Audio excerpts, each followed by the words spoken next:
इस प्रश्न में हम ये जानने का प्रयास करेंगे कि यदि दो छात्राएं जिनका नाम प्रिया और उसकी सहेली दोनों यदि एक प्रश्नावली को करने की कोशिश करते हैं जिसमें कि कुछ प्रश्न हैं, हमें ये नहीं पता कि इस प्रश्नावली में कितने प्रश्न हैं, पर हमें ये बताया गया है कि इस प्रश्नावली का कितना भाग प्रिया ने किया है और कितना भाग उसकी सहेली ने किया है, और हमें यह ज्ञात करना है कि इन दोनों में से किसने ज्यादा भाग हल किया है। तो आइए हम इस प्रश्न को पहले पढ़ते हैं। प्रिया ने एक प्रश्नावली का 7/8 भाग हल किया है। उसकी सहेली ने उसी प्रश्नावली का 5/6 भाग हल किया है। ऐसा मैंने आपसे कहा था, हमें यह नहीं मालूम कि इस प्रश्नावली में कितने प्रश्न हैं, पर हमें यह बताया गया है कि प्रिया ने इस प्रश्नावली का 7/8 भाग हल किया है। उसकी सहेली ने इसी प्रश्नावली का 5/6 भाग हल किया है। ज्ञात कीजिए कि दोनों में से किसने अधिक भाग हल किया है। देखिए, अगर हमें मालूम होता कि इसमें कितने प्रश्न हैं, मान लीजिए उदाहरण के तौर पे अगर हमें पता होता कि इस प्रश्नावली में 48 प्रश्न हैं, तो हमारा काम काफी आसान हो जाता।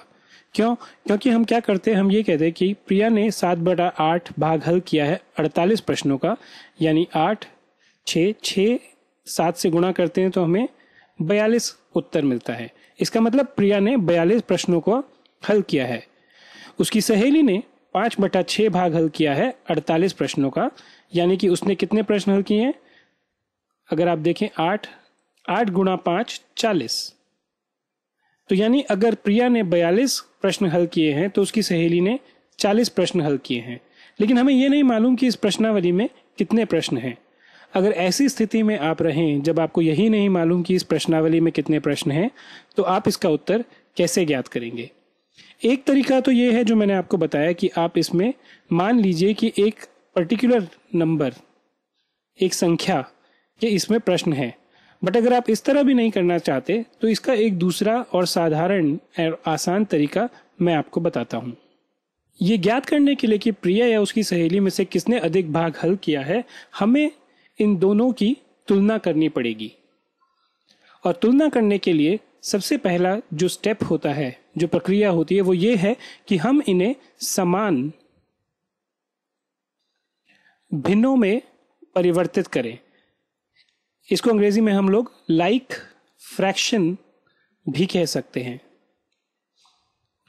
समान भिन्नों में परिवर्तित करने के लिए पहला कदम यह है कि आप इन दोनों नंबर का लघुत्तम ज्ञात करें। तो 8 और 6 का लघुत्तम होता है 24। अगर हमें 8 को 24 में परिवर्तित करना है तो हमें इसको 3 से गुणा करना होगा, सही। और अगर हम इसको 3 से गुणा कर रहे हैं तो हमें ऊपरी भाग को भी 3 से गुणा करना होगा, तभी तो ये नंबर बराबर रहेंगे। तो इसको करने से हमें प्राप्त होगा 21/24।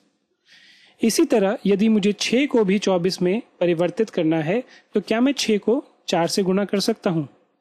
लेकिन आप ये जानते हैं कि अगर हम कभी भी ऐसे 4 से गुणा करेंगे 6 को, तो हमें अगर इस नंबर को समान रखना है तो हमें 5 को भी 4 से गुणा करना पड़ेगा।